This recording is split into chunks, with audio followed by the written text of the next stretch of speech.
You listened that right, the latest edition of 1Password makes its way to Android and iOS, rebuilt as an all-new app. 1Password 8 on mobile offers more customization options, so you can decide what you want to see most often and where you want it to appear on your home screen. A new navigation bar makes it easier to snap back to the home screen, grants access to other items from all of your connected accounts, and will let you quickly search for anything you can't find right away. It wasn't that long ago that 1Password 8 arrived for macOS, bringing a refined look and more familiar interface, but there was no love for mobile devices.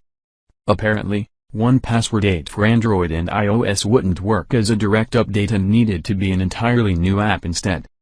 Watchtower is also being added for mobile and can be accessed immediately from the navigation bar. The updated feature will give you at-a-glance details on possible security issues and recommend ways to improve your account's security.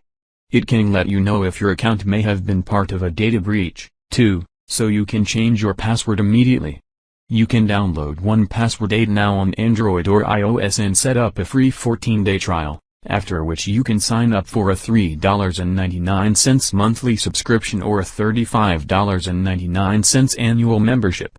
That's all for now. Hope to see you guys in the following video. Until then, goodbye.